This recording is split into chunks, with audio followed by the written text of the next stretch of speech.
नमस्कार, जय हिंद प्यारे दोस्तों। स्वागत है आप सभी का एक बार फिर से आपके अपने इस YouTube channel learn with DS sir पर। दोस्तों, आज की इस क्लास में हम आप सभी के लिए लेकर के आए हैं RPF कांस्टेबल तथा SI परीक्षा 2024 के लिए रीजनिंग का एक बेहतरीन प्रैक्टिस सेट। प्यारे दोस्तों, आज की इस क्लास में हम रीजनिंग का प्रैक्टिस सेट नंबर 7 डिस्कस करेंगे।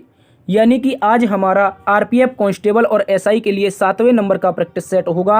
और इससे पहले कि यदि आपने पिछले 6 पार्ट नहीं देखे हैं तो आप पिछले 6 पार्ट को भी जाकर के देखिएगा। वहाँ पर भी दोस्तों हमने रीजनिंग के बहुत ही महत्वपूर्ण प्रश्नों को कवर किया है।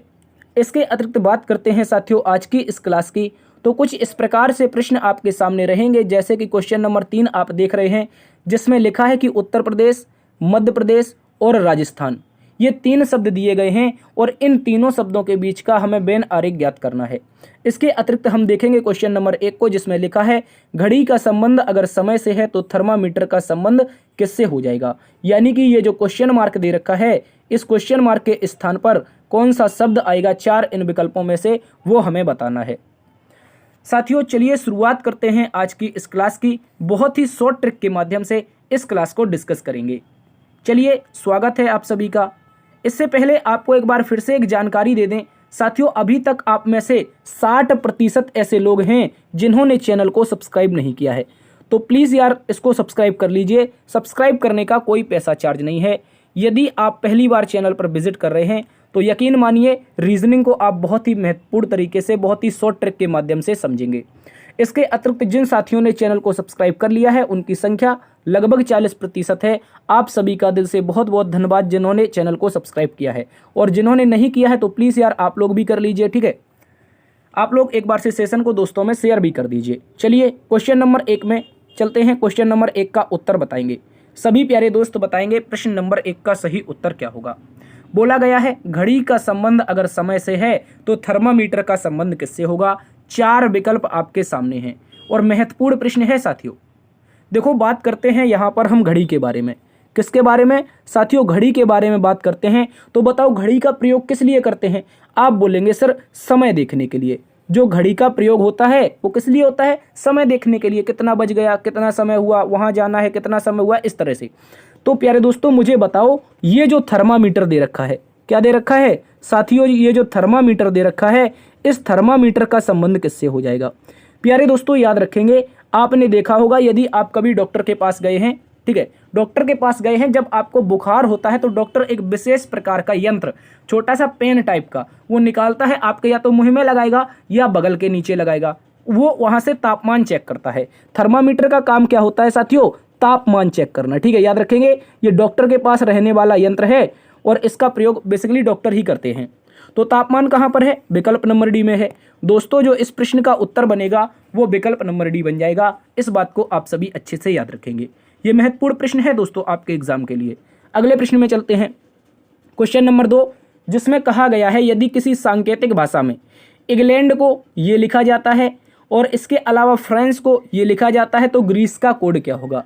ये भी प्यारे दोस्तों एक महत्वपूर्ण प्रश्न है। इसको देखिए प्यारे दोस्तों, सबसे पहले तो हम देखेंगे इंग्लैंड को। यहाँ पर क्या लिखेंगे? इंग्लैंड लिखेंगे, ई, उसके बाद क्या हो जाएगा? EN और GLAND, ये हो जाएगा हमारा इंग्लैंड। इंग्लैंड को दोस्तों क्या लिखा है अच्छे से समझेंगे। देखो इंग्लैंड की इसने कोडिंग कुछ दी गई है इसके द्वारा, एग्जामिनर के द्वारा। कौन सी कोडिंग है? तो याद रखेंगे 1 2 3, उसके अलावा 4 और 5, फिर क्या है 2 है, फिर क्या है 6 है। इस तरह से कोडिंग दी गई है। इसके अलावा आप देखेंगे यहाँ पर फ्रांस को FRA, उसके अलावा N और C और E, इस तरह से ये फ्रांस है। फ्रांस की कोडिंग क्या दी गई है? तो आप कहेंगे सर फ्रांस की कोडिंग कुछ इस प्रकार से दी गई है। चलिए इसके सामने एरो बना देते हैं। क्या कोडिंग है? तो बोलेंगे सर 7 है, उसके अलावा 8 है, फिर क्या है 5 है, और इसके अलावा क्या है फिर से 2 है, और साथियों आगे देखेंगे तो 9 है, और इसके बाद 1 है। कुछ इसी तरह की कोडिंग दी गई है। लेकिन सर प्रश्न में हमसे जो कोडिंग पूछी गई है वो किसकी है? तो आप बताएंगे सर ग्रीस की। ग्रीस मतलब GR, उसके बाद डबल E, ठीक है, GREE और उसके बाद CE, ये हो जाएगा हमारे पास ग्रीस। ग्रीस को कैसे लिखेंगे?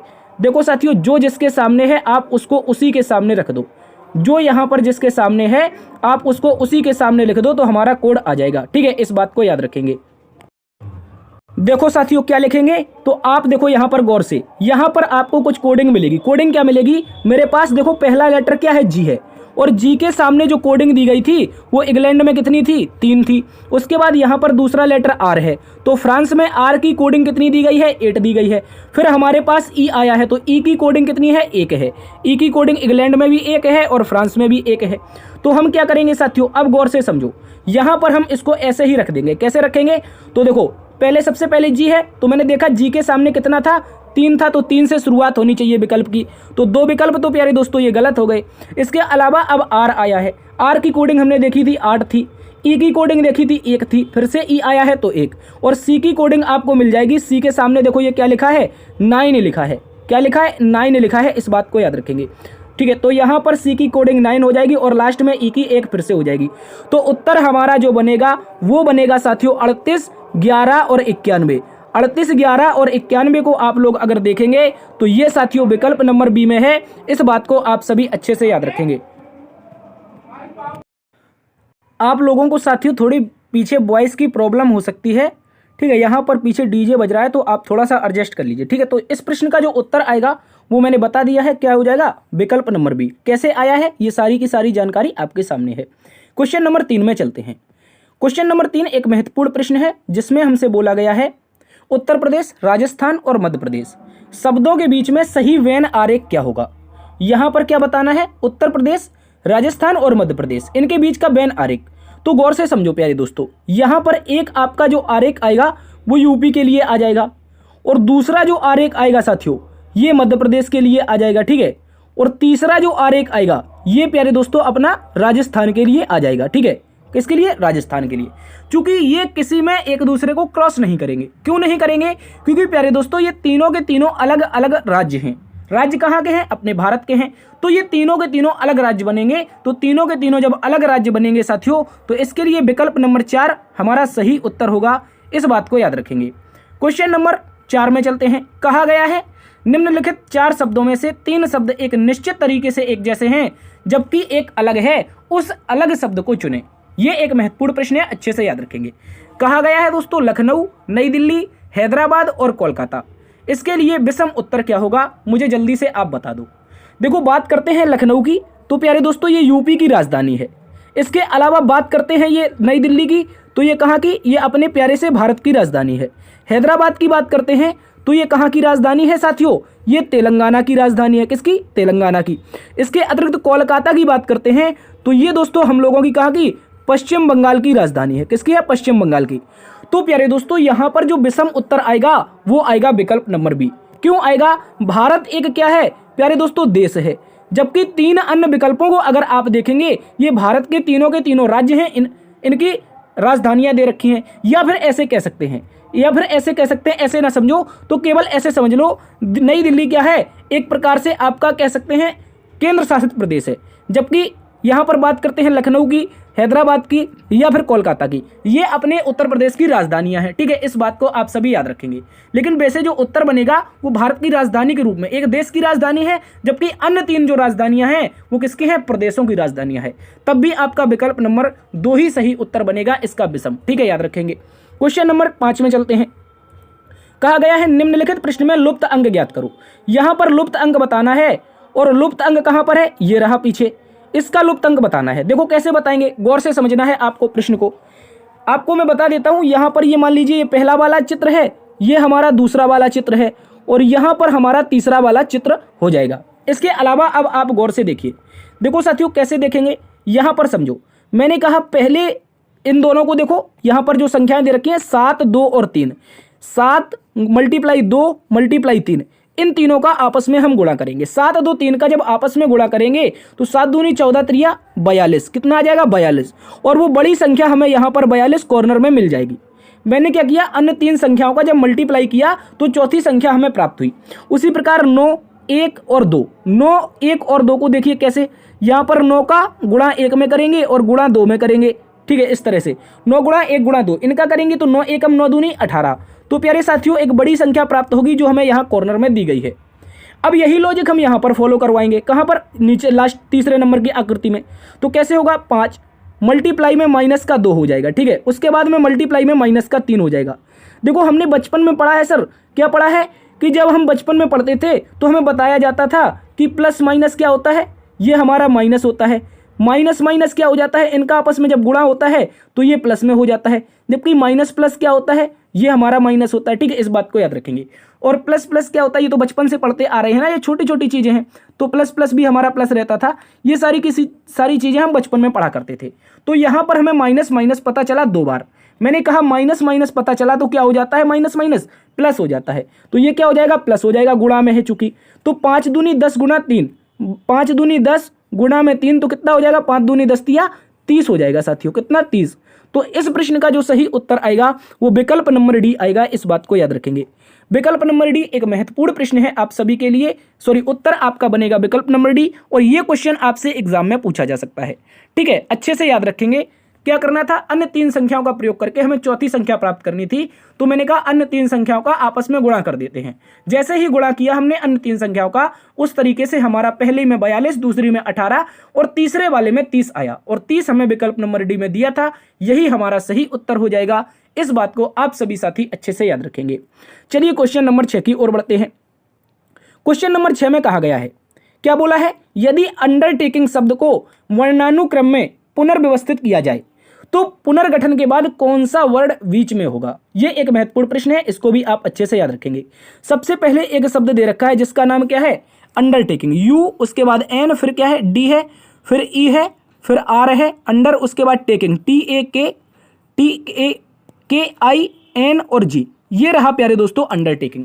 लेकिन दोस्तों हमसे क्या बोला है, उसने हमसे बोला है कि इसको वर्णानुक्रम में व्यवस्थित करो, यानी अंग्रेजी वर्णमाला का जो क्रम होता है उसी क्रम में इसे व्यवस्थित करना है। तो देखिए करते हैं अंग्रेजी वर्णमाला के क्रम में।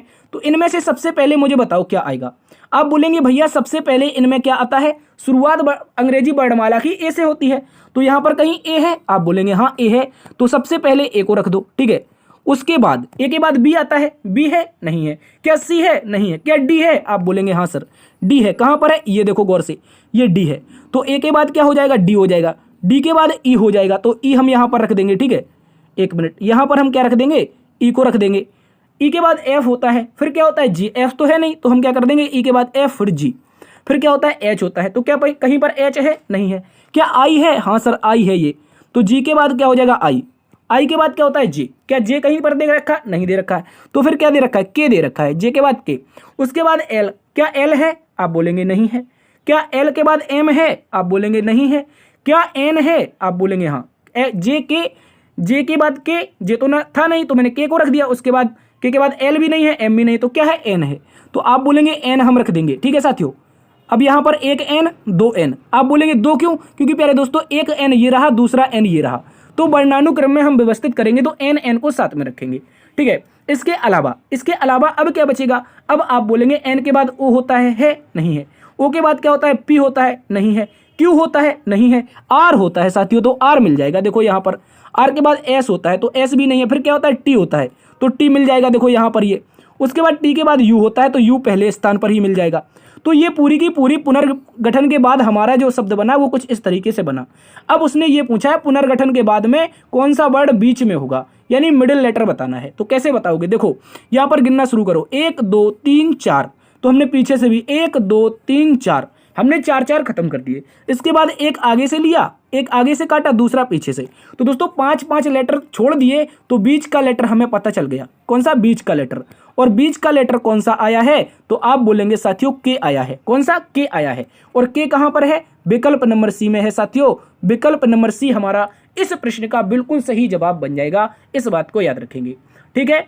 क्या बनेगा, विकल्प नंबर सी। क्वेश्चन में बोला था इनको वर्णानुक्रम में व्यवस्थित करो, हमने व्यवस्थित कर दिया। उसके बाद बोला है बीच का लेटर कौन है, तो हमने बता दिया सर क्या हो जाएगा के। इस बात को आप सभी अच्छे से याद रखेंगे।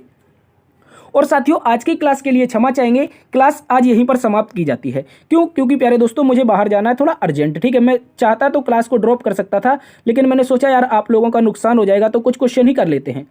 तो प्यारे दोस्तों एक बार फिर से बता दें कि 60% ऐसे लोग हैं जिन्होंने चैनल सब्सक्राइब नहीं किया है। आप लोग याद रखो, चैनल को प्लीज सब्सक्राइब कर दो, ठीक है। सब्सक्राइब करने का कोई पैसा चार्ज नहीं है, आपको बेहतरीन तरीके से इसी कंटेंट को उपलब्ध बराबर किया जाएगा। चाहे तो आप सुबह वाली क्लास को देख लीजिए, चाहे शाम वाली क्लास को, कंटेंट में कोई अंतर नहीं मिलेगा। तो प्लीज़ यार इसको सब्सक्राइब कर लीजिए। एग्जाम के लिए बहुत इंपॉर्टेंट प्रश्न हम यहाँ पर प्रतिदिन आपको प्रैक्टिस सेट के रूप में करवाते हैं। ठीक है, जिन साथियों ने यहाँ पर चैनल को सब्सक्राइब कर लिया है आपका दिल से बहुत बहुत धन्यवाद। और आप लोग क्या करेंगे, अभी तक यदि सेशन लाइक नहीं किया तो कर दीजिए, दोस्तों में सेशन को शेयर कर दीजिए, अपने दोस्तों यारों को बताइए जो भी कंपटीशन की तैयारी कर रहे हैं। अगर रीजनिंग को बिल्कुल बेसिक से पढ़ना चाहते हैं तो अपने चैनल पर जरूर आएँ।